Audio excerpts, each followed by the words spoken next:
আন্তর্জাতিক যোগ দিবসে সরকারি কর্মীদের অংশগ্রহণ কি বাধ্যতামূলক? হাইকোর্টের কি পর্যবেক্ষণ?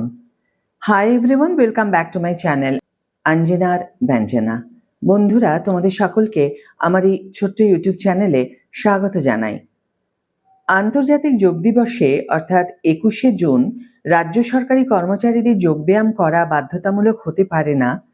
কলকাতা হাইকোর্টের বিচারপতি অমৃতা সিনহার এজলাসে এই সংক্রান্ত মামলার শুনানিতে এমনই প্রাথমিক পর্যবেক্ষণ উঠে এসেছে।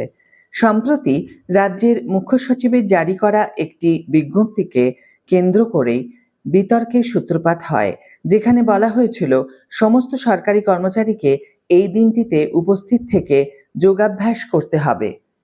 এর পরিপ্রেক্ষিতে রাজ্য কোঅর্ডিনেশন কমিটি হাইকোর্টের দ্বারস্থ হয়।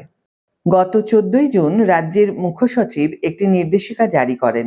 সেখানে বলা হয়, আগামী 21শে জুন আন্তর্জাতিক যোগ দিবসে সমস্ত সরকারি কর্মী, শিক্ষক, গ্র্যান্ট ইন এইড কর্মী, পঞ্চায়েত ও পুরসভার কর্মীদের নির্দিষ্ট পোর্টালে নাম রেজিস্ট্রেশন করে যোগাভ্যাস কর্মসূচিতে অংশ নিতে হবে।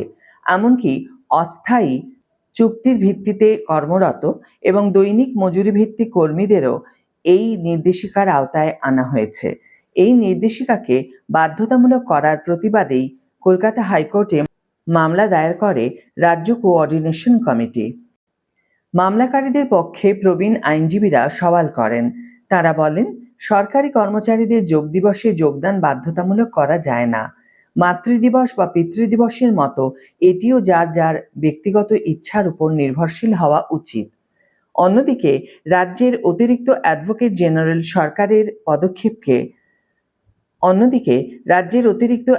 জেনারেল সরকারের পদক্ষেপকে সমর্থন করে জানান, এটি রাষ্ট্রপুঞ্জের একটি আন্তর্জাতিক অনুষ্ঠান, যা এবার ভারতে, বিশেষ করে কলকাতায় অনুষ্ঠিত হচ্ছে। সংবিধানের 47 নম্বর অনুচ্ছেদ অনুযায়ী মানুষের স্বাস্থ্য সচেতনতা বৃদ্ধির লক্ষ্যেই এই নির্দেশিকা জারি করা হয়েছে।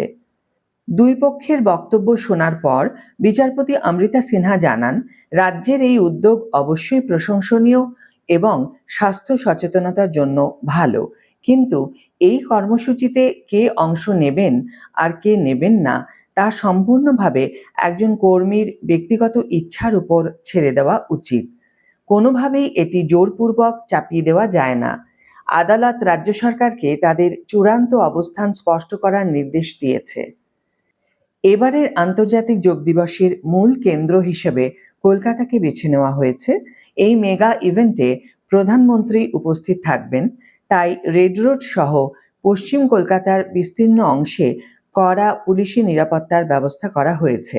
আইন শৃঙ্খলা বজায় রাখতে এবং সাধারণ মানুষের যাতে কোনো অসুবিধা না হয় সেদিকে বিশেষ নজর দিচ্ছে পুলিশ।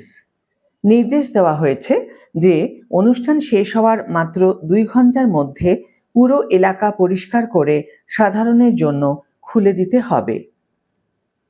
সরকারি কর্মীদের বর্তমান পরিস্থিতি এবং আশঙ্কা তাহলে এখন কি? 1. অবাস্তব বাধ্যবাধকতা। দূরবর্তী স্থানে কর্মরত কর্মীদের পক্ষে কাজ ফেলে ব্লক অফিসে এসে যোগাভ্যাস করা বাস্তবসম্মত নয় বলে দাবি কর্মচারী সংগঠনের। 2. শারীরিক অক্ষমতা। অসুস্থ বা শারীরিক প্রতিবন্ধকতা যুক্ত কর্মচারীদের জোর করে যোগব্যায়াম করানো সম্ভব নয়। 3. রেজিস্ট্রেশনের চাপ। অনলাইনে নাম নথিভুক্ত করার যে নির্দেশ দেওয়া হয়েছে তাতে কর্মীদের উপর বাড়তি প্রশাসনিক চাপ সৃষ্টি হচ্ছে। আগামী শুনানিতে রাজ্য সরকার আদালতে কি হলফনামা পেশ করে এবং আদালত চূড়ান্ত কি রায় দেয় সেই দিকেই তাকিয়ে রয়েছেন রাজ্যের লক্ষাধিক সরকারি কর্মচারী।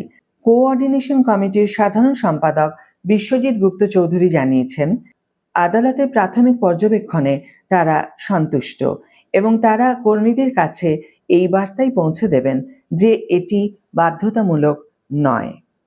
এছাড়াও রেড রোডে এই আন্তর্জাতিক যোগ দিবস পালনে কিছু বিতর্কেরও সৃষ্টি হয়েছে। কেউ কেউ বলছেন যে রেড রোডে যখন নামাজ পড়া যাবে না তখন যোগাভ্যাস কি করে করানো যায়।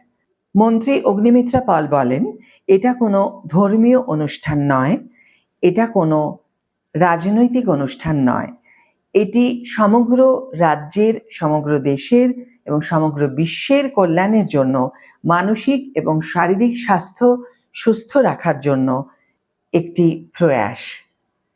এবং সকালে যোগাভ্যাসের পরেই কিছুক্ষণের মধ্যেই জায়গাটি রেড রোড ফাঁকা করে পরিষ্কার করে দেওয়া হবে জনসাধারণের সুবিধার্থে। কাজেই এটি কারোর অসুবিধা হওয়ার কোনো বিষয় নয় বলে তিনি মনে করেন। আজকের ভিডিও এখানে শেষ করছি বন্ধুরা। ভিডিওটি যদি কার্যকর বলে মনে হয়ে থাকে তাহলে অবশ্যই একটি ছোট করে লাইক দিও, শেয়ার করো বন্ধুদের সাথে, কমেন্ট করে জানিও তোমাদের মতামত। যারা এখন আমার চ্যানেলটিকে সাবস্ক্রাইব করনি তারা অবশ্যই চ্যানেলটিকে সাবস্ক্রাইব করে আমার পাশে থেকো, আর যারা অলরেডি সাবস্ক্রাইব করে দিয়েছো তাদের জন্য আমার অনেক ভালোবাসা এবং অনেক ধন্যবাদ। আজ তাহলে বিদায় বন্ধু, দেখা হবে পরের ভিডিওতে। ভালো থেকো, সুস্থ থেকো, সঙ্গে থেকো।